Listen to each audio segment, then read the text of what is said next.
One little personal incident about what I mentioned, about people's past, a personal experience that I had. I was at a masjid where I was leading the prayer. And so, it was during the daytime, I think it was Salat al-Asr. The masjid is that busy. A young gentleman walked in to the masjid to pray.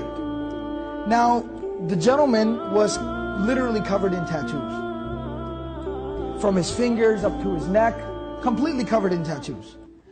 And so, now obviously somebody like that walks into the masjid and what do we immediately do? Reach for your phone, right? Something bad's about to happen, right? So obviously people get nervous. So we were actually walking in for the prayer, the iqamah was being called. I said, Assalamu alaikum, he said, Wa alaikum assalam. We went in and we prayed. After salah, I turned around, I said, first time I had ever seen him there at the masjid. I said, Assalamu alaikum, brother, never seen you before. He said, yeah, I just moved to the area just last week. And so I just found the masjid, I just got a job, I just found the masjid, and so thought I'd come pray after work. And he was still in his work uniform. So I said, okay, mashallah, welcome. And so then I started talking to him. Where are you from? Where'd you grow up? What's your name? Started getting to know the brother. And he starts talking and talking, and he starts telling me his story, kind of his story. And he says that he's actually of Thai background. Eastern Asian, Thailand. His folks are from Thailand. He's of Thai background. And he tells me that his uncle was really caught up in the crime ring, in a lot of drugs and a lot of crime where he grew up. In California, his uncle was caught up, he was like a gang leader, he was really, really bad, involved in a lot of horrible stuff. A lot of crime, a lot of bad stuff. He said growing up, his mother tried to shield him and protect him from that the whole family history there and the family situation, but he said that eventually he joined the family business. He said like around 14, dropped out of school, started, slinging drugs, selling drugs on corners, started committing crime, started robbing people, drive-bys, the whole bit. Got involved in the whole scene. And he said, by the time I was 23 years old, I'd already been to prison twice. Horrible life, just crime all the time. And he said, when I was 23 years old, I was arrested for the third time. Now in California, they have 3 strikes. And you're in jail for life. That's it. You're done. So he said I was arrested for the third time, and he said I was sitting in jail at night. The next morning I was going to be presented, I was going to be arraigned, presented before the judge. And he said sitting there at night, I realized this is my 3rd strike. And he said at that moment it finally hit me, my life is over. My life is over. I'm 23 and my life is over.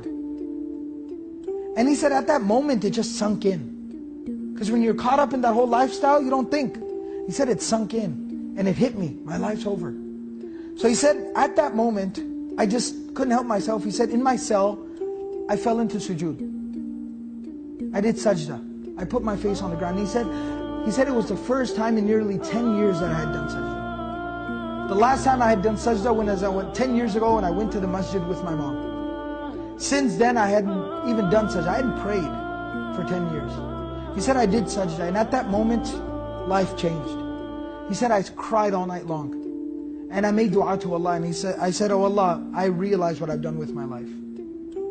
Give me another chance, another opportunity. I'll change my ways. And I will totally change my ways. And he said at that moment, I felt like I needed to make an intention. What am I going to do? Allah, if you save me from this moment, what will I do with my life? And he said, I remember when I was a child, my mom always had one wish. And that was I would become a hafiz of Quran. She said, oh, your grandfather was a hafiz, but your uncle went bad, and everybody in your family didn't follow in your grandfather's footsteps. I want you to be a hafiz and revive that tradition that your grandfather had. Be a hafiz of Quran. And he said, I remembered that at that moment, because I'm thinking about Allah, I'm thinking about my mother and how much I hurt her. So I decided, I said, oh Allah, if I'm able to get out of here, I am going to go and become a hafiz of Quran. I'm going to memorize Quran. He said when he's presented before the judge the next day, he said the judge looks at the file, looks at me, my mom sitting in the back of the courtroom crying her eyes out. I'm a young man. He said the judge looked at the file, closes the file, says stand up. He says if I was to let you go right now, what would you do? And he said it's funny you asked me that because last night I had a change of heart. I repented. And I'm going to change my life. and I'm going to go and I'm going to study my religion and study the Quran, the Book of Allah, and I'm going to commit myself to being a good person. So the judge said, all right, charges, case dismissed, get out of here, be on your way. He said, I walked out of the courtroom, my mom is crying, can't believe that this happened. He said, I asked her, Mom, how much money you got in your pocket? How much money you got in your purse? She pulled out 40, 50 bucks. My uncles were there. Give me whatever cash you got. He said, I got about a couple of $100. I said, somebody drive me to the bus stop right now. Drive me to the bus stop right now.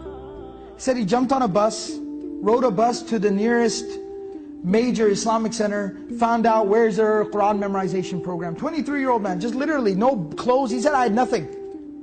I went to an Islamic center, said, where can I go to memorize Quran? They said, oh, there's a place, there's a school for Quran memorization that's 200 miles from here. It's in this city, this is the address. He said, I jumped on another bus on a Greyhound and I went to there. And I literally walked in the door and said, hi, my name is this, I want to memorize the Quran. Like, okay, come on in.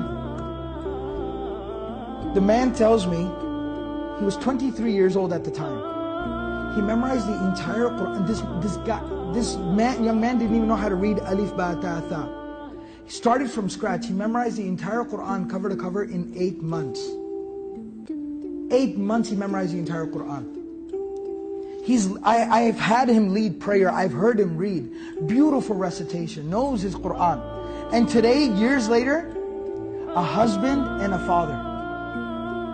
And his children, when you see his children, the adab, the character that they have, he himself personally is making his children memorize Quran. Amazing. People's past and what they can become.